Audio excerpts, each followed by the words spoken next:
நீங்கள் பார்த்து கொண்டிருப்பது நியூஸ் 21 செய்திகள். தமிழ்நாடு செய்திகளை உடனுக்குடன் தெரிந்து கொள்ள நியூஸ் 21 செய்திகளை பாருங்கள். நிலக்கோட்டையிலிருந்து நாகர்கோவிலுக்கு 8 அடி உயரத்தில் 4 லட்சம் மதிப்பில் உலர்பழங்களால் தயாரிக்கப்பட்ட பிரம்மாண்ட மாலைகள்.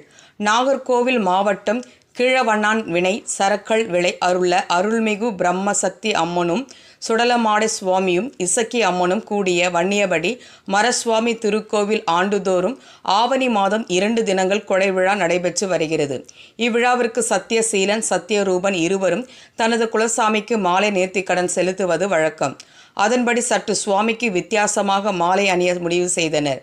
அதன்படி சத்தியசீலன் சத்தியரூபன் ஆகிய இருவரும் திண்டுக்கல் மாவட்டம் நிலக்கோட்டை பூ மார்க்கெட்டில் ஆத்தூர் தாலுகா மல்லையாபுரத்தை சேர்ந்த மாலை கட்டும் முருகன் என்பவரிடம் உலர்பழங்களால் ஆன மாலை செய்து தர ஆர்டர் கொடுத்தனர். அதன்படி ஆர்டர் எடுத்த முருகன் உலர்பழங்களான ஜெர்ரி பழம், கிறிஸ்மஸ் பழம், ஏலக்காய், மக்கான் என்று சொல்லக்கூடிய தாமரைப்பூ விதை ஆகிய உலர்பழங்களாய் வைத்து சுமார் 4 லட்சம் மதிப்பில் பிரம்மாண்டமான மாலை தயார் செய்யப்பட்டது. இந்த மாலை தயார் செய்வதற்கு கடந்த 8 நாட்களாக நிலக்கோட்டை பூ மார்க்கெட் தொழிலாளர்கள் முருகன் தலைமையில் பல்வேறு முயற்சிகளை மேற்கொண்டு மாலைகளை தயார் செய்தனர்.